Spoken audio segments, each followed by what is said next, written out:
There's a certain stillness in the early morning, when the world hasn't quite woken up yet, and I'm standing at the kitchen window of our little house on the edge of a sleepy Ohio city.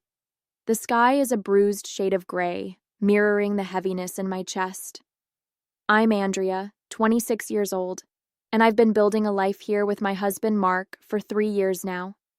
He's 29, a mechanic with hands rough from turning wrenches all day, but a gentleness in his eyes that still makes my heart skip. Our home is small, cozy in the way old houses are, with creaky floors and windows that rattle in the wind.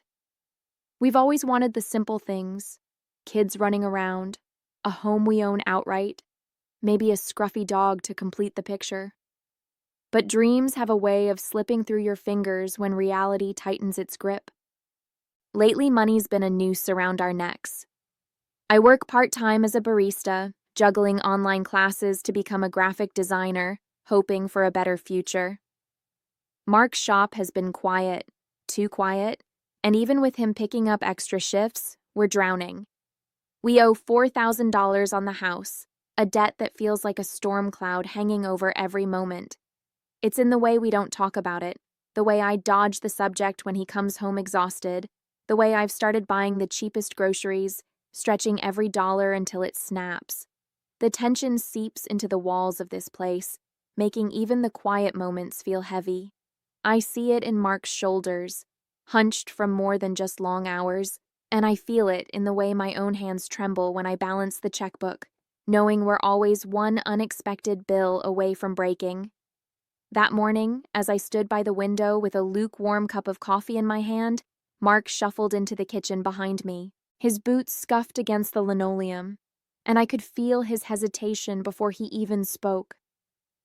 "Andrea," he started, his voice low, almost like he was afraid to let the words out. "I heard something about the debt collectors. Word is, they're open to negotiating. I think you should meet with them, try to work something out." I turned to face him, my brow furrowing as confusion washed over me. Why me?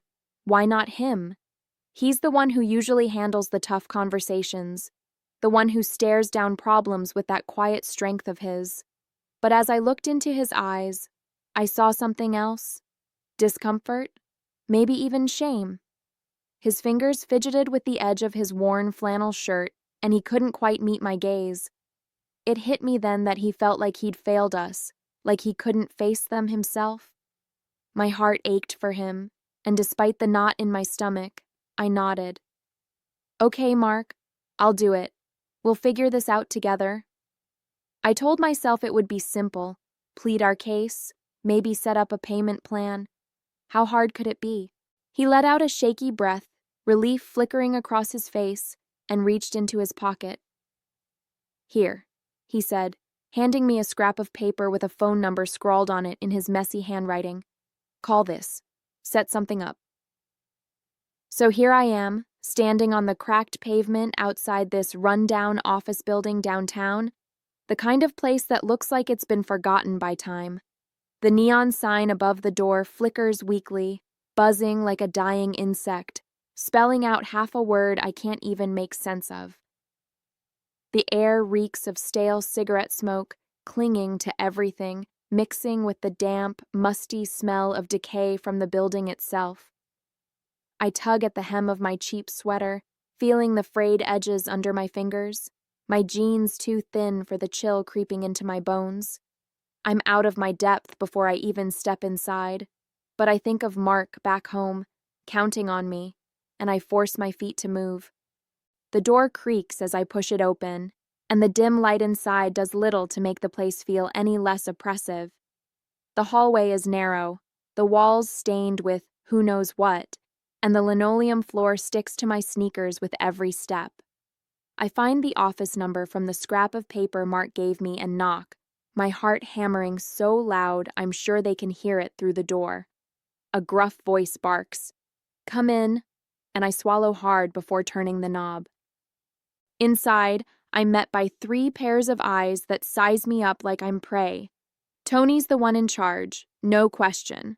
A burly man in his 40s, built like a brick wall, with a jagged scar slicing across his cheek. He's leaning back in a creaky chair, arms crossed, his stare heavy enough to pin me to the spot. To his left is Vince, lean and wiry, with a sly grin that makes my skin crawl, like he's already figured out 10 ways to twist this situation to his advantage. On the right, Rico stands silent, stocky and still, his cold, calculating eyes watching me with an intensity that makes me want to shrink into myself. I feel small in this room, my cheap clothes and shaky voice no match for the weight of their presence. I clear my throat, trying to steady myself, and start to speak. Look, I'm here about the debt. My husband and I'm standing in the dim light of that grimy motel room, the air thick with the lingering stench of cheap cologne and regret. My fingers fumble with the buttons of my shirt, each one a small battle as I try to piece myself back together after everything that's happened. Tony, Vince, and Rico are still here, their presence like a weight pressing down on me. They're watching, their faces unreadable, eyes tracking my every move. I keep my gaze down, avoiding them, expecting, hoping that they'll just let me walk out of here, that we'll never speak of this night again. My skin still crawls from the memory of what went down, the unspoken deal I had to make to clear our debt. It's a stain I can't wash off, no matter how hard I try to focus on getting dressed and getting out. The silence stretches, heavy and suffocating, until Tony clears his throat, the sound sharp enough to make me flinch. I glance up, wary as he leans forward, elbows on his knees, that scarred face of his twisting into something I can't quite place. "Gotta say, Andrea," he starts, his voice gravelly, "we're impressed. You handled yourself better than we expected." My stomach twists at his words, confusion mixing with a deep, lingering disgust. Impressed? After what I had to do? I don't even know how to respond, my mouth dry, my mind racing to make sense of what he's getting at. I just want to leave, to put this behind me, but his tone keeps me rooted to the spot, dreading whatever comes next. He goes on, his words slow, deliberate, like he's savoring my reaction. "We've decided to reward you for your cooperation." My heart stumbles, a cold sweat prickling at the back of my neck. Reward? What could that possibly mean from men like them? I stand there, half-dressed, feeling exposed in more ways than one, as Vince smirks from the corner, and Rico's icy stare never wavers. Tony straightens up, reaching into his jacket pocket, and I brace myself. Expecting the worst, I push open the door to our little house, the familiar scent of brewed coffee and the faint trace of Mark's cologne hitting me like a physical blow. It's supposed to be comforting, a reminder of home, but today it just twists the knife deeper into my chest. My boots scuff against the creaky floor as I step inside, my hands trembling, the weight of what I've done clinging to me like a shadow I can't shake. Mark's in the kitchen, leaning against the counter with a mug in his hand, his face lighting up with a fragile kind of hope when he sees me. "Hey, how'd it go?" he asks, his voice soft, searching, like he's been holding his breath all day waiting for good news. I try to speak, but there's a lump in my throat so thick I can barely swallow. I force a smile, the lie burning on my tongue before I even let it out. They agreed to clear the debt. I begged them for mercy, and they gave in. The words taste like ash, bitter and wrong, but I watch as relief floods his features, his shoulders sagging like a weight's been lifted off him. He steps forward, pulling me into a tight hug, his arms warm and steady around me. "Thank you, Andrea," he murmurs into my hair, his voice thick with gratitude. "You saved us." I can't meet his eyes. I bury my face in his chest, hiding the shame that's clawing at me, every word of his gratitude slicing deeper into my guilt. His touch, meant to comfort, feels like a brand, marking me as the fraud I am. I slip away from the embrace as soon as I can, muttering something about needing to wash up. My fingers are unsteady as I slide the apartment keys, part of the so-called reward from Tony and the others, into a drawer in the hallway, shoving them out of sight. I can't tell Mark about that, not now, maybe not ever.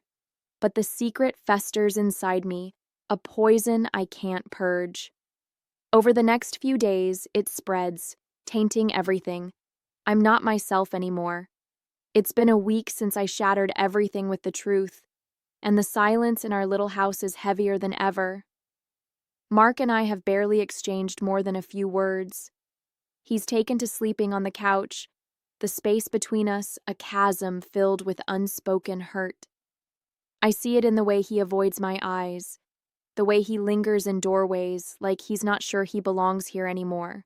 I've tried to bridge the gap, leaving little notes on the kitchen counter with apologies scrawled in shaky handwriting, cooking his favorite meals, beef stew with extra carrots, just how he likes it.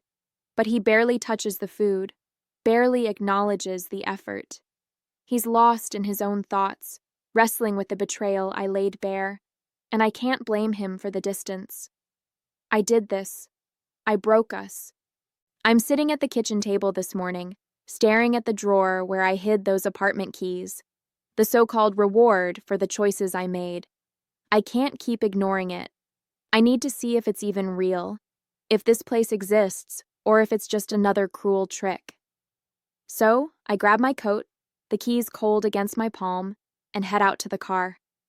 The drive across town feels endless, the gray Ohio sky pressing down on me as I grip the steering wheel tighter than necessary. My mind churns with memories of that night, the weight of what I traded for our freedom, a moment of weakness that haunts every breath I take. I pull up to the address on the deed, a modest brick building tucked between a laundromat and a corner store. It's unassuming, almost forgettable, but my heart races as I climb the stairs to the second floor, Unit 2B. The door swings open with a creak, and I step into a small, clean apartment. It's empty, the walls a sterile white, the hardwood floors scuffed but polished. Sunlight filters through a single window, casting long shadows across the room. It's nice. Nicer than I expected. I stand there holding the deed with my name printed in stark black ink, and it feels surreal. Like, don't forget to subscribe, like, and comment if you enjoyed this story. This will help us create more engaging stories for you.